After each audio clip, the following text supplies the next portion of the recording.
오늘의 하나님 말씀은 인내하며 기도하라 라는 제목으로 우리 하나님의 말씀 함께 나누도록 하겠습니다. 지금 야고보 사도는 이제 마지막 5장에서 흩어져 있는 이스라엘 백성들, 여기 처음에는 12지파라고 표현하고 있는 많은 백성들에게 이제 권면의 말씀을 뭐라고 하냐면 한 가지로 합니다. 인내하라. 처음 1장에서도 인내하고 시험을 이기라 라고 이야기했지만 이제 마지막에도 인내하라 라고 권면을 합니다. 이것은 야고보가 흩어져 있는 그리스도인들에게 한 내용이지만 오늘을 살아가는 저희들에게 주시는 하나님의 말씀입니다. 그런데 인내하라 라고 할 때 왜 인내해야 하는지, 무엇을 조심해야 되는지를 오늘 하나님께서 말씀하시고 또 너희들의 삶은 어때야 되는지에 대해서도 말씀을 하십니다. 첫 번째는 예수님이 재림하시기 때문에 우리는 인내해야 하고요. 고난을 이길 수 있다고 말씀을 하십니다. 그러면 고난을 이기면서 살아가는 너희들의 삶은 서로를 위해서 열심히 기도하고 의인의 기도로 병든 자들을 위해서 기도해서 기도의 능력이 너희 안에 살아날 수 있도록 하라 라고 하시는 것이 오늘 말씀의 전체의 핵심입니다. 오늘 7절 말씀에 보면 주님께서 오실 때까지 오래 참고 기다리십시오 라고 처음에 시작하고요. 그리고 여러분의 마음을 굳건히 해야 되는데 주님의 강림이 가까이 왔기 때문에 여러분 더욱 굳건히 하십시오 라고 말씀하고 있습니다. 우리가 인내해야 되는 이유는요, 주님의 강림, 재림이 가까이 왔고 그리고 십자가 문 앞에 심판자가 문 앞에 바로 서 계시기 때문에 그렇다고 야고보 사도는 우리에게 말씀합니다. 여러분, 인내는 하나님의 성품입니다. 오래 참으시는 것은 하나님의 성품이에요. 저희들이 닮을 수 있습니다. 하나님은 오래 참으세요. 오래 참으시는 이유를 성경에 분명하게 말씀하고 있는데요, 우리가 진리를 알게 되기까지 오래 참으신다고 말씀하세요. 하나님은 모든 사람이 구원을 받으며 진리를 아는 데 이르기를 원하시느니라. 디모데가 사람이 회개하여 구원을 얻도록, 죄인이 회개하여 진노를 당하지 않도록 주님께서는 오래 참으시는 거예요. 로마서 2장에 분명하게 하나님이 인자하심이 그대를 회개로 이끄는 것을 알지 못하고 인지하지도 못하고 하나님의 인자하심과 용납하심과 오래 참으심의 그 풍성함을 많은 사람들은 멸시하고 있다는 것입니다. 우리 하나님께서 왜 더디실까요? 우리가 진리를 아는 데 이르기를 진짜 간절히 바라고 계심을 우리는 알아야 합니다. 근데 인내할 때 우리는 불평을 한다고 오늘 말씀에 나와 있어요. 9절 말씀에 심판을 받지 않으려면 서로 불평하지 마십시오. 심판자가 문 바로 앞에 서 계십니다 라고 말씀하십니다. 심판자가 문 앞에 서 계신다는 말씀은요, 심판이 코앞에 이르렀다는 거예요. 이스라엘 백성들은 불평불만을 굉장히 많이 했던 걸로 우리가 성경에서 보는데, 주로 광야에서 이 사람들이 물이 쓴물, 짠물이니까 불평을 하기 시작하고요, 배고프니까 불평하고, 또 리더들이 헷갈리니까 불평하기 시작해요. 신광야에서 하나님께서 만나와 메추라기도 주시고 그 마라의 쓴 물을 달게도 먹을 수 있는 물로도 바꿔주시는 게 하나님의 역사인데, 순간의 결핍 때문에 계속해서 불평불만을 토로하게 되면 우리 사람은 결국에는 하나님을 원망하게 되어 있습니다. 그래서 지도자의 원망까지 점차 이스라엘 백성들이 바뀌게 되자 이 지팡이들을 각 지파별로 가져오라고 말씀하시고, 이 지팡이 중에서 어떤 지팡이만, 아론의 지팡이만 싹이 나고 그 열매가 아몬드 열매가 맺게 하십니다. 그것을 법궤에 나중에 넣고 이제 상징적으로 다니죠. 아론의 싹난 지팡이는 불순종, 리더에 대한, 하나님에 대한 불순종을 나타내는 상징이에요.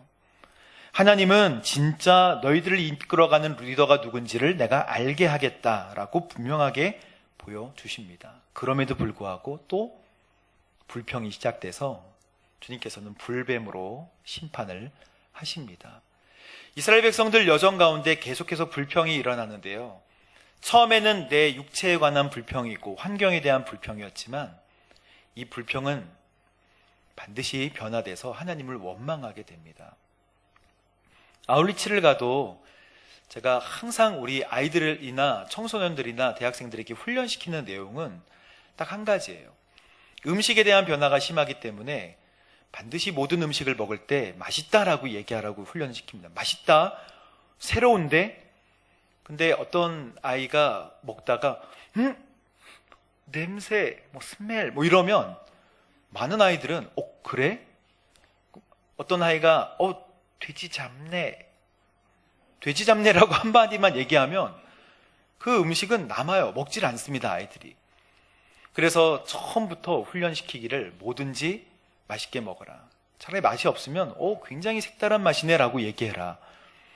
그래서 아이가 전염이 되는 거예요. 불평도 전염이 됩니다. 춥네, 어렵네, 괴롭네 라고 하면 금세 모든 공동체가 다 괴로워하는 것이죠. 그래서 항상 감사할 수 있도록 여러분의 삶을 지금 혹시 불평이나 결핍이나 괴로움이 있으실 때 오늘 이 순간부터 하나님께 감사로 온전히 올려드리시게 되기를 주님의 이름으로 축복합니다. 바뀝니다. 10절에 예언자들의 고난과 인내의 본으로, 예언자들을 고난과 인내의 본으로 삼으라 라고 말씀하셨는데요. 예언자들은 여럿이 있죠. 이사야, 옷도 제대로 입지 않고 하나님 앞에 스피커가 되어서 말씀을 선포했던 이사야, 결혼도 안 하고 눈물의 선지자라고 불렸던 예레미야, 자꾸 집 나가는 여인을 아내로 맞이하게 해서 고통 가운데 하나님의 뜻을 전했던 호세아, 여러 선지자들이 많이 있습니다. 바울은 어떻습니까? 40에 하나 감한 매를 수도 없이 맞고요. 3번이나 맞고, 그리고 풍랑에, 그리고 추위에, 같은 동료의 위협에, 살해 협박에. 근데 이런 게 오면 여러분 놓을 수 있어요. 놓을 수 있는 자유의지가 예언자들에게도 있었습니다. 하지만 놓지 않았던 이유는, 스스로 고난으로 들어갔던 이유는, 고난이 강요됐던 거 아니에요. 고난으로 들어갈 수 있었던 이유는 하나님 사랑하기 때문에, 하나님이 어떤 분이신지 분명히 봤기 때문에. 마태복음 13장에 나오는 밭을 캐다가 보화를 발견한 농부처럼 분명히 봤기 때문에 스피커가 되어서, 그리고 자기의 이상한 예언자적 행동을 하면서도 주의 말씀을 선포하고 전했던 것입니다.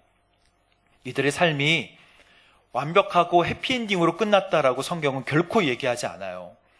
인내를 얘기하면서 끝에는 좋았더라라고 얘기한 케이스는 많이 없습니다. 이들은 톱으로 쓸리기도 했고, 몸이 갈리기도 했고, 초대교회에 꼬챙이에 꽂혀가지고 거리를 비추는 등대가 되기도 했고, 가로등이 되기도 했어요. 그렇게 죽음을 맞이하기도 했지만 그들에게는 천국 소망이 있었고, 그리고 세상이 그들에게 가치가 없었다고 히브리서에 분명하게 말씀하고 있습니다. 우리와 다른 사람이 아니에요. 우리와 같은 성정을 가진 사람들임에도 불구하고 그들은 하나님을 사랑했고 하나님께서 주시는 말씀을 따라가려고 노력을 했습니다. 욥의 케이스는 다르죠. 알 수 없는 고난으로 끝까지 고난당하다가 여미마, 그시야, 게렌 합북, 7명의 아들과 3명의 딸을 하나님께서 다시 주시고 140년을 더 살고, 그리고 하나님께서 수명을 다해서 죽게 하셨는데 욥은 그럴만해요. 욥은 엄청난 고난 가운데 있었기 때문에 하나님께서 축복을 해주십니다. 사랑하는 성도 여러분, 여러분의 욥의 인내를 들었고 주께서 주신 결과를 보았습니다. 주는 자비와 긍휼이 많으신 분입니다라고 오늘 주께서 말씀하신 이 말씀이 저와 여러분의 말씀이 되기를 주님의 이름으로 축복합니다. 주님께서 십자가 문 앞에 서 계신다는 이 말씀을 오늘 우리가 새롭게 알아야 합니다. 예수님께서는 언제까지나 사랑을, 하트를 뿅뿅뿅뿅 날리시면서 우리에게 오시는 재림주가 아니십니다. 주님께서 이 땅에 다시 재림주로 오실 때는 그 예수님이 어떤 분이냐면 심판의 예수님임을 우리는 잘 알아야 합니다. 사랑해 이러면서 하트를 이렇게 하면서 눈에 하트 모양, 그리고 온통 핑크빛으로 하늘에서 내려오시는 게 아니에요. 마태복음 3장에 보면 세례 요한은 예수님에 대해서 이렇게 증거를 합니다. 그분은 나보다 능력이 많으신 분이다. 그분이 너희에게 오셔서 성령과 불로 세례를 주실 것이다 라고 얘기를 전합니다. 그러나 세례 요한이 덧붙여서 한 얘기를 우리는 잘 기억하지 않아요. 그분은 손에 키를 들고 타작마당을 깨끗이 해 좋은 곡식은 모아드리고 쭉정이는 분리해서 어떻게 해요? 불에 태우실 것이다. 주님은 심판주로 오시는 거예요. 예수님은 우리에게 오실 때 음부의 열쇠를 가지신 분, 천국 열쇠, 음부의 열쇠를 가지신 선과 악을 구별하여서 심판하시는 심판주로 오십니다.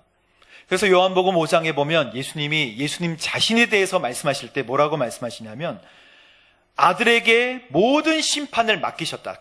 나에게 모든 심판을 맡기셨다. 이는 모든 사람이 아버지를 공경하는 것 같이 아들도 공경을 받게 하려는 것이야. 아들을 공경하지 않는 사람은 그를 보내신 하나님 아버지를 공경할 수 없어. 그리고 우리에게 잘 아는 이 말씀을 하시는 거예요. 내가 진실로 진실로 너에게 말한다. 내 말을 듣고 나 보내신 이를 믿는 사람은 뭘 얻었고? 영생을 얻었고 심판에 이르지 아니하나니 사망에서 어디로 옮겨요? 생명으로 옮겼느니라. 할렐루야. 주님을 마음속으로 영접하고 계시죠? 마음이 흔들리시는 분들은 주님께 무릎 꿇고 기도하십시오. 주님 더 귀한 깊은 믿음을 나에게 더하여 주십시오. 주님께서 오실 때는 뭘로 오신다고요? 심판주로 오시는 거예요. 그러면 주님은 언제 오실까요? 주님은 도대체 언제 오시는 걸까요? 주님이 오심에 대해서 궁금했던 사람은 지금 우리 모두도 궁금하지만 옛날에 2000년 전에 있었던 데살로니가 교회 교인들도 굉장히 궁금해했습니다. 바울이 전도여행을 갈 때 데살로니가 2차 전도여행 때 데살로니가 지역을 방문했는데 3주를 방문합니다. 3주 있었고 뭐라고 전했냐면 내가 여러분에게 선포하는 이 예수가 바로 그리스도이십니다. 그리스도는 기름 부은 받은 자, 왕을 뜻해요. 구세주고 메시아를 뜻합니다. 내가 여러분에게 소개하는 이 분이 바로 그리스도십니다 라고 선포를 했더니 데살로니가 사람들이 잘 받아들여요. 그렇습니까? 내가 믿습니다. 그러면서 고난을 받은 후에 죽은 사람들 가운데서 살아나신 부활에 대해서도 설명했고 주님은 곧 다시 오실 것입니다 라는 말씀도 잘 전했어요. 그러나 바울이 그렇게 전했을 때 같은 동료들이 유대주의자들이죠. 항상 돌을 들어서 바울을 해하려고 했기 때문에 바울은 베레아로 갔고 고린도로 가서 피신을 하고 있었을 때 데살로니가는 이분들에 의해서 교회가 세워집니다. 여러분 3주밖에 안 있었는데 교회가 세워진다. 여러분이 우리 평택오누리교회 성도님들이 3주간 어느 지역에 가서 예배를 드리면 저는 교회가 세워질 줄로 믿습니다. 3주 있었더니 교회가 세워져요. 데살로니가 교회 사람들이 이제 열심히 믿음 생활을 하다가 의문이 드는 거예요. 예수님 곧 오신다고 했는데. 그래서 이 공동체 안에 약간 착각하는 사람들이 생겨났습니다. 예수님 곧 오시니까 집이 무슨 소용이겠는가? 예수님이 오시니까 내가 타고 다니던 좋은 차 또는 달구지가 무슨 소용이 있겠는가? 이런 것들을 팔기 시작하고 흰 옷을 입고 산에 올라가려고 하던 사람들이 생겨나게 된 것 같아요. 그래서 이 소식을 고린도에 있는 바울이 듣고 급하게 편지를 써서 보낸 것이 데살로니가 전서와 후서인데 데살로니가 전서와 후서의 내용들을 읽어보면 일하지 않으면 먹지도 말라. 구약의 말씀을 이용해서 너희들은 너희의 삶을 충실하게 잘 살면서 예수님을 기다려라 말씀하세요. 그 예수님의 재림에 관해서, 주님이 언제 오실 것에 대해서 시간과 장소는 너희들이 모른다는 것은 우리가 잘 알고 있는 사실이다. 그러나 예수님은 도둑이 오는 것처럼 갑자기 오실 거야. 평안하다, 안전하다 할 때 해산의 고통처럼 갑자기 닥칠 것인데, 준비가 안 된 사람은 결코 피할 수가 없을 것이다. 주님께서 그렇게 말씀을 하십니다. 기름을 준비해야죠. 이 기름은 성령의 충만함입니다. 주께서 우리에게 성령 충만함을 강조하신 이유가 있어요. 성령 충만하면 모든 문제가 해결이 돼요. 왜냐하면 주인이 누구로 바뀌기 때문에? 성령님, 하나님으로 바뀌게 되기 때문에. 여러분, 우리가 주인이 되는 것을 하나님께서는 싫어하십니다. 왜냐하면 우리가 올바른 인생을 살아갈 수 없기 때문에. 그래서 베드로 사도도 재림에 관해서 덧붙여서 고난당하고 환난당하는 그리스도인들에게 베드로서 3장의 재림에 관해서 말씀을 하십니다. 예수님이 다시 오시는데 더디 오시는 것은 모든 사람이 구원받기를 원하는 하나님의 사랑 때문이다 라고 분명하게 베드로 사도는 이야기합니다. 심지어는 마지막 때에 조롱하는 사람들이 나타나서 정욕대로 행하면서 조롱하기를 이렇게 얘기한다는 거예요. 예수가 재림한다는 약속이 도대체 어디 있느냐? 조상들이 잠든 이래로 만물이 창조됐을 때와 같이 똑같이 지금 세상은 변하지 않고 그대로 유지가 됐는데, 언제 갑자기 하늘에서 예수님이 오신다는 그런 황당한 얘기는 뭐고, 그런 얘기가 도대체 성경에 어디 있느냐, 이렇게 얘기한다는 거예요. 그들은 노아의 홍수의 심판도 일부러 다 잊으려고 한다고 그랬어요. 지금 시대와 같아요. 그래서 사랑하는 사람들이여, 이 한 가지를 꼭 기억하십시오. 주께서는, 주는 하루가 1000년 같고 1000년이 하루 같습니다. 베드로가 얘기하고 싶었던 게 이거예요. 약속하신 주님께서는 어떤 사람들의 더디다고 생각하는 것처럼 절대 더딘 게 아닙니다. 오히려 여러분을 위해 아무도 멸망하지 않고 모두 뭐에 이르기를? 회개에 이르기를 바라고 계십니다. 주님의 마음이에요. 저희가 1992년에 다미선교회가 10월 28일 날 예수님 오신다고 해가지고 한참 이렇게 우리나라가 떠들썩했던 적이 있었는데, 저도 다가올 미래를 대비하라라는 책 시리즈를 보고 예수님께서 10월 28일 날 오시는 줄 알았어요. 근데 교회에서 그거에 대해서 제대로 가르쳐 주지 못했습니다. 저는 그 책을 열심히 탐독했고, 이 책의 내용이 만약에 신빙성이 있어서 예수님께서 오신다면 정말 준비해야겠다라고 생각을 했어요. 근데 그게 이단성이 있다는 것은 잘 알았는데, 많은 사람들이 준비하기 시작했어요. 흰옷을 입고 산에 올라가서 준비하다가 결국 예수님이 오시지 않자 실망하며 돌아가고 고소하고, 자기의 모든 그 집과 차와 모든 재산들을 다 그 교주에게 바친 많은 사람들이 고소해서 이 교주가 감옥에 갔던 사건들이 있습니다. 제가 그때 기독교백화점에서 이 책을 살 때 이 책이 약간 이단 시비가 있는 책인 것을 알면서도 우리 기독교백화점 주인 아주머니는 그 책을 저한테 이렇게 파셨어요. 제가 어린 아이인데도 불구하고. 그 기독교백화점이 우리 천호 사거리에 있는, 지금 이름을 지금 차마 말씀을 지금도 있더라고요. 지금도. 그분은 이제 계시지 않겠지만 그게 중요한 게 아니라, 이렇게 예수님을 사모하는 사람들이 있는데요. 뭐 때문에? 하나님의 말씀, 그때와 시기를 알 수 없다는 하나님의 말씀을 다 간과하고 그냥 간절한 마음으로 그냥 따라다니는 그런 일들이 우리에게는 없어야 될 것입니다.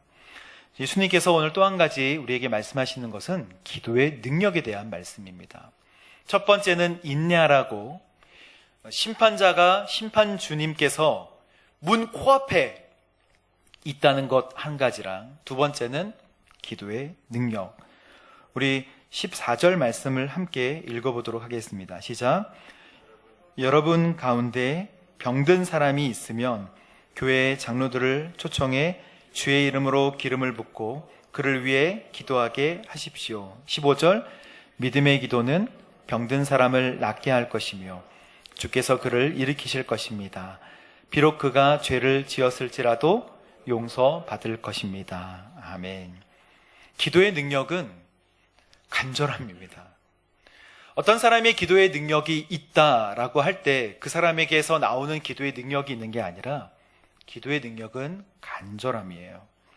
우리는 기도를 도구로 생각하고 탄원으로 생각하고 그냥 어떤 힘으로 생각할 때가 많지만 기도는 하나님과의 대화이고 간절한 기도는 간절한 대화입니다.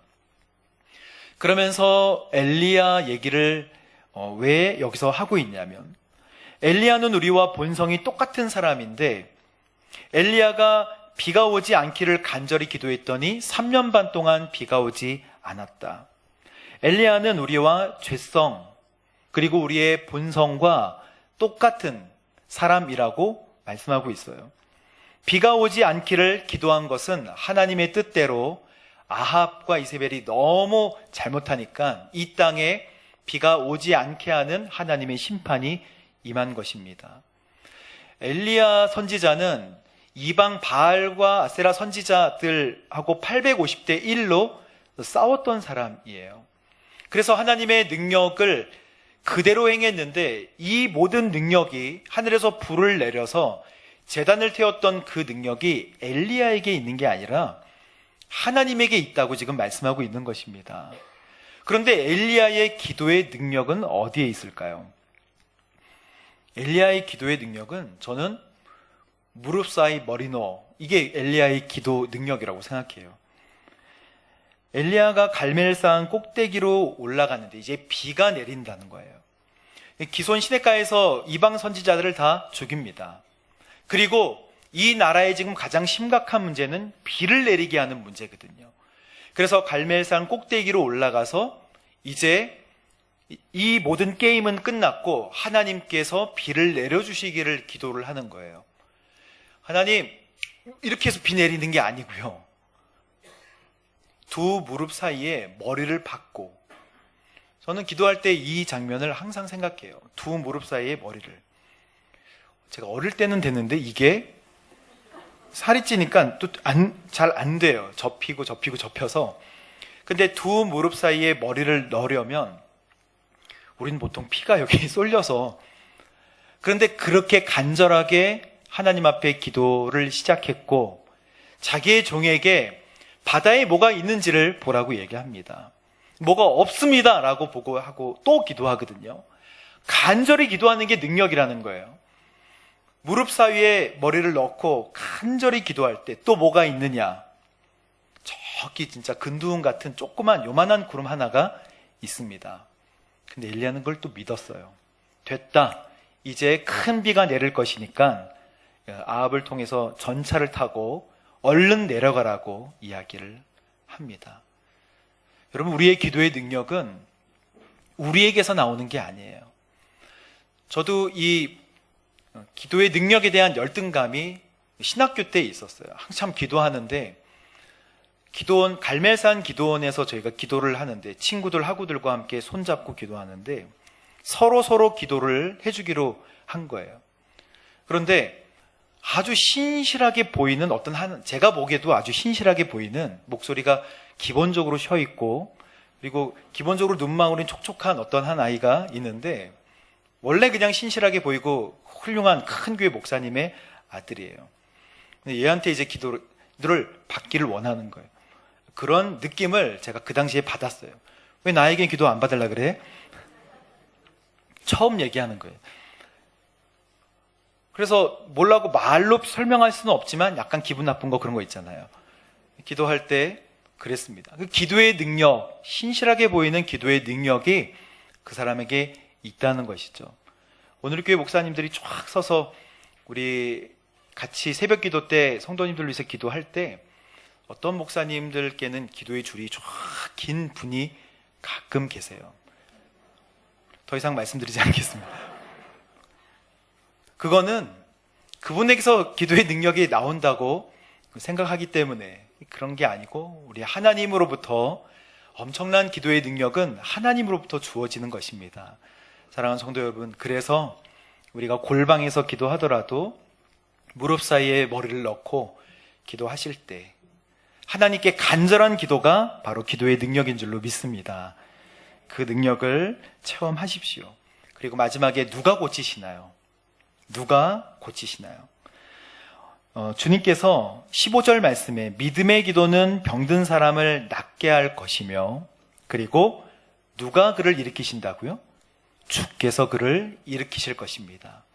그를 일으키고 변화되고 새롭게 하고 말씀이 들어가게 하고 성령으로 감동케 하시는 분은 누구세요? 바로 예수님이십니다. 바로 하나님이십니다. 그래서 병든 사람이 있으면 기름을 바르고 기도하라. 기름 바르는 것은, 이 기름은 엘라이오라고 하는 올리브유예요. 이 기름을 바른다는 것은 고대 사회에서는 치료 행위였습니다. 병들 때 기름 바르고, 그리고 상처 치료를 위해서 기름을 바르고 또는 먹기도 하고, 예수님께서는, 우리 하나님께서는 병든 사람을 위해서 그를 위해 치료의 행위도 하라라고 말씀하시는 것입니다. 지금으로 말하면 올리브유를 사가지고 그들이 바르라는 뜻이 아니라 그를 위해서 치료를 실제적으로 도와주라, 주님께서 말씀하시고, 그리고 기도도 병행하라 라고 말씀하십니다. 주님의 능력, 살리게 하는 것도 주님의 능력, 그의 병이 낫는 것도 주님의 능력, 그리고 그가 병 나으면서 죄를 고백하는 것도 주님의 역사하심. 우리는 오늘 말씀에 병 낫기를 위하여 기도하는데 의인의 역사하는 힘이 굉장히 큰데요, 15절 말씀에 보면 비록 그가 죄를 지었을지라도 용서를 받을 것입니다. 도대체 이 말씀은 뭘까요? 죄로 인해서 오는 병도 있다는 거예요. 죄로 말미암아 오는 병들도 있습니다. 그렇지 않은 것들도 있지만, 죄로 인해 오는 병에 대한 성경 말씀은 요한복음 5장 말씀입니다. 베데스다 연못 38년 된 병자가 물이 동하기를 기다리고 있다가 예수님께서 낫기를 원하느냐라고 물어보는데, 저를 거기다 넣어줄 사람이 아무도 없습니다라고 환경에 대해서 이야기를 하거든요. 예수님께서 즉시 그냥 말씀하십니다. 너 침상을 들고 그냥 걸어가라. 그러니까 이 사람이 걸어가요. 평생을 앉아서 지냈는데 주님의 능력으로 걸어가는 거예요. 이 사건은 약간 특이한 사건입니다. 보통 그 사람에게 믿음이 있는지 없는지를 확인하시고 주님 고쳐주시는데, 이 사람은 자기가 믿음이 있는지 없는지도 모르고 누가 자기의 병을 고쳐주셨는지도 모르고 그냥 걸어가는 거예요. 근데 그때가 마침 안식일이라 이 안식일을 율법적으로 철저하게 지키던 많은 유대 사람들에게 핍박과 고난을 당하게 됩니다. 근데 이 사람을 예수님께서 우회적으로 다시 만나셔서 말씀하신 게, 가서 다시는 죄를 짓지 마라 라고 말씀하세요. 죄를 지으면 더 큰 고난이 너에게 올 것이다.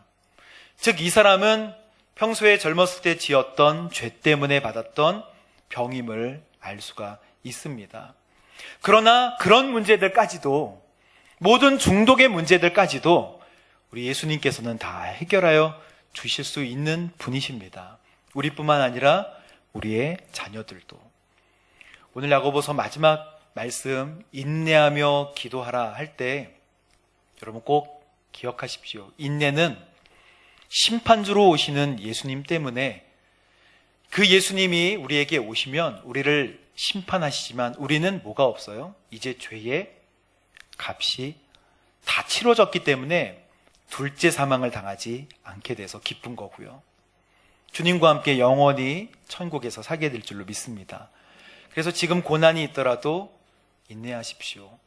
그리고 기도할 때 오늘 기도의 능력에 대해서 다시 말씀하십니다. 집에 가시면 어떻게 기도하셔야 된다고요? 무릎 사이에 머리를 넣고. 이 기도가 건강에도 도움이 되는 것 같아요. 이렇게 기도하는 저 여러분 되시기를 주님의 이름으로 축복합니다. 함께 기도하겠습니다.